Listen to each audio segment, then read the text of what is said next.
Hey guys, what's up? I have been wanting to do this for a long time.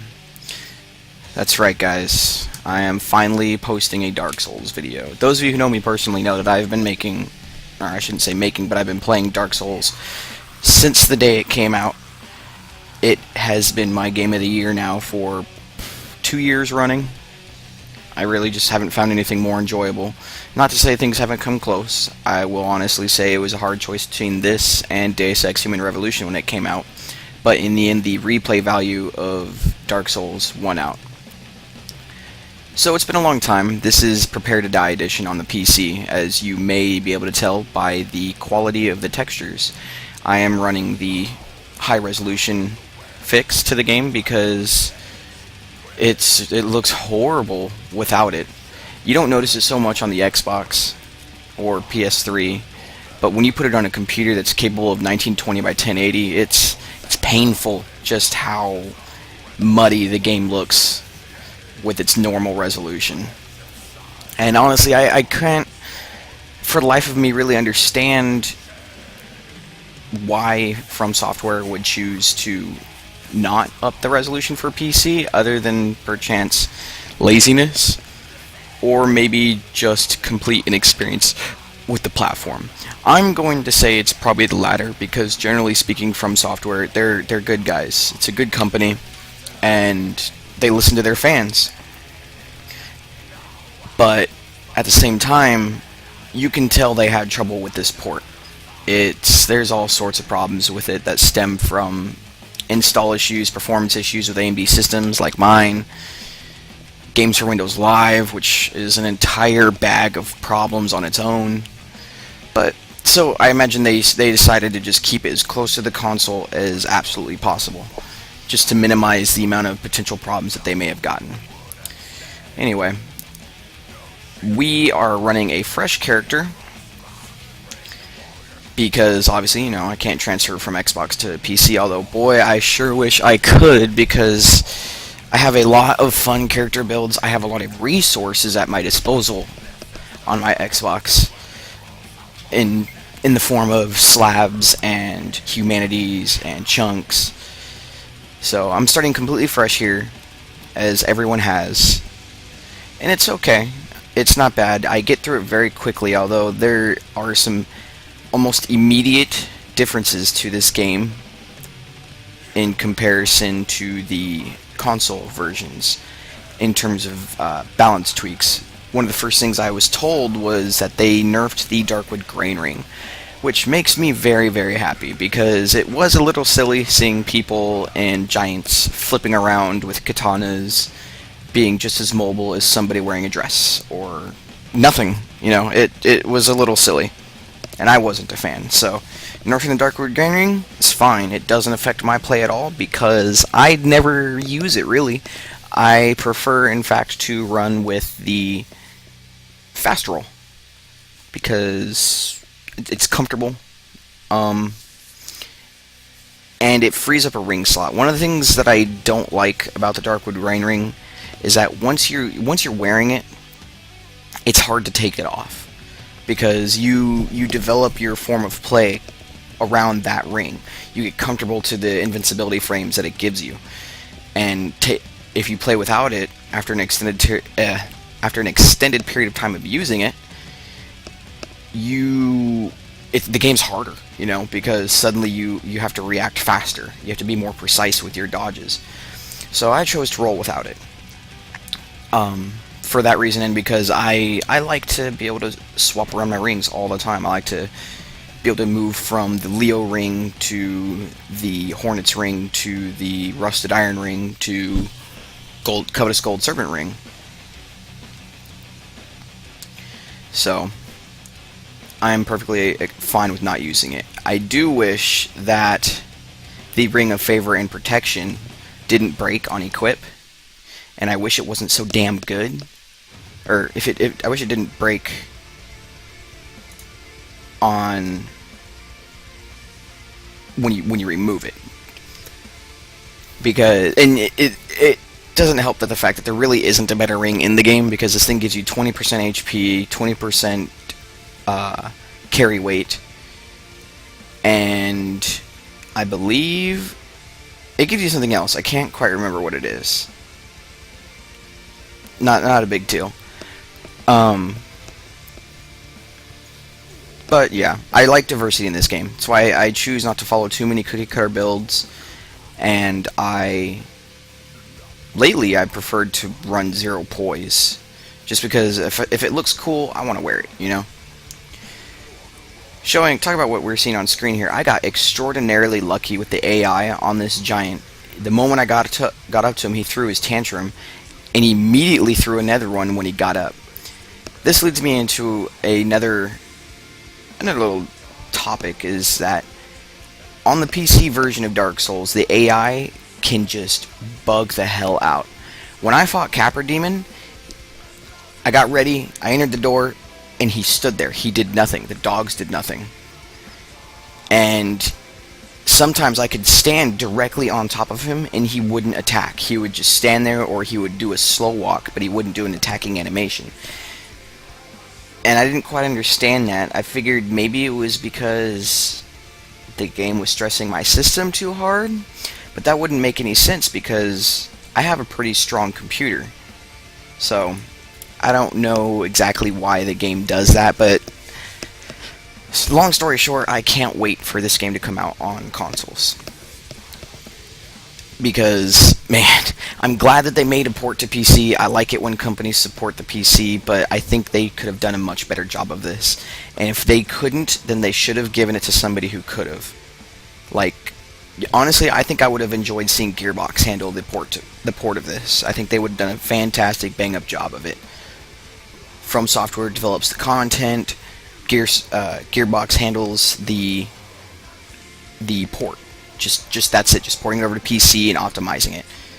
We'd probably get better resolution, better textures, you name it. Better balance, better performance. I don't think we would see better frame rate. In terms of fact, I don't think they would rise it above 30 frames per second, because if I'm correct in my theory, this game's attacks are based on frame data, kind of like a fighting game. So all the information of your damage and your swings, that's all based on 30 frames per second. So if you suddenly increased it to 60 frames, they'd have to rework the whole system, and I don't think that's too much work. They don't want to have to do that. But right now we're on our way to go kill the Iron Golem. Of course, we're gonna summon Iron Tarkus. It's almost silly to do the fight without him. It's an easy fight, but this is the only time you can really work with Iron Tarkus that I'm aware of, and why not? The first two times I fought this boss way back in the day, I didn't even know he was here. Right now I'm showing off the work of the high textures. The game looks really good with the fix.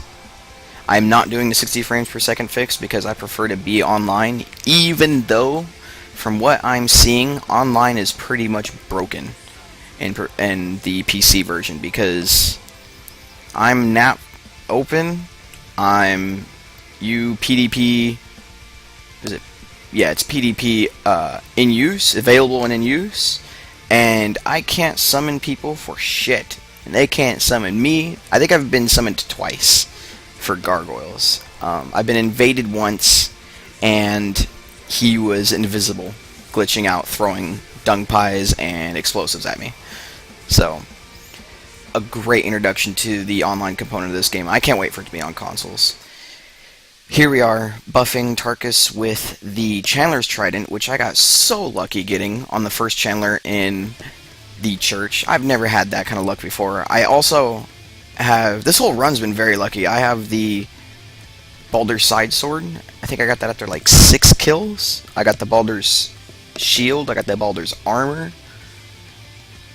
So I got very, very lucky in a short period of time. And then I got the Chandler's Trident. As you can see here, I'm trying to do a hands-off approach. I wanted to see if Tarkus could solo the Iron Giant. Going back on a topic that I was discussing earlier, balance changes. I talked about the Darkwood Grain Ring. One of the more subtle changes that I wanted to talk about, and I haven't read this, but you can tell, is they changed the invincibility frames of your rolls. They reduced them, I believe, because mostly on the fights of Moonlight Butterfly and Quelaag, I noticed that I would roll at times that I felt were the proper time to roll after having done these fights countless times on console, and I'd get hit. I'd get hit by the Moonlight Butterfly's beam, and I'd get hit by Quelaag's swords, which before that never happened, you know, other than the first attempt. But before it was really easy to avoid those, even with a mid roll. You know, you knew when to do it, you did it, you avoided it. The window was pretty big, which is another reason why I felt the Darkwood Grain Ring wasn't necessary and borderline overpowered. So that was kind of bothersome, because here I have to relearn how to avoid all over again. And I'm not too happy about it, because, you know, I've already taken my licks. I've already died on these bosses. Why do I have to relearn how to do it again? Blah, blah, blah. But whatever. I'm not going to bitch too hard about it. I will adjust. I already have adjusted for the most part. Mostly I adjusted in the Quelaag fight. I was like, okay, it's just a lot more strict. You can't do it. You can't dodge so early. You have to dodge right before it would hit you, which makes the game more challenging. It's going to encourage more people to block rather than dodge. But it's okay. It's not a big deal. It just makes the game more challenging. It punishes you for poor play, which is something that I am very happy about. I think more games need to punish you for bad habits. Do I think this game needs an easy mode? Hell the fuck no. I don't think it would be even remotely as good if it had an easy mode. I don't think it would be good if they made the game easier. One of the most controversial changes in my mind that this game went through in the past was nerfing Capra Demon from his original form. The way he was when the game first launched, he was a lot harder. He was a lot more aggressive. And after the fix that increased the souls that bosses drop and stuff like that, after that fix came through, I noticed Capra Demon was a little easier. He wasn't quite as intimidating. So, one thing I learned, the Boulder Side Sword is not good at knocking down the giant. And the giant is very good at knocking you down. He's a very easy boss if you have a slashing type weapon, but he is still an asshole. We came back immediately after. This time I wasn't going to leave Tarkus out to dry. I was going to participate in the fight. The boss is kind of a douchebag in how he constantly does the grab attack, and when he does the grab attack, you can't do any damage to him. He's invincible the entire time. Well, there he goes again. And Tarkus, of course, he's just going to sit there. He's not the brightest light bulb in the box. Goes another one. Oh, this time he gets me.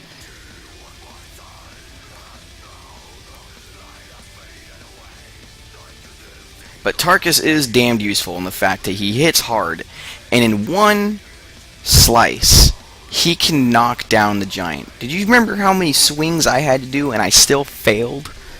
Tarkus did a two-handed swing one time and just put him on his ass. Very, very useful to have him along if you are not using a great sword or ultra great sword type weapon or something like the giant club. This is it, guys. I wanted to keep this video relatively short. I have a lot of content. I didn't think I played as long as I did, but it's okay. I can definitely do more episodes. I think I'm actually going to record 2 tonight and release the rest as the subsequent days go on. Keep coming back, guys. I will have a lot more Dark Souls and other game content coming in the future.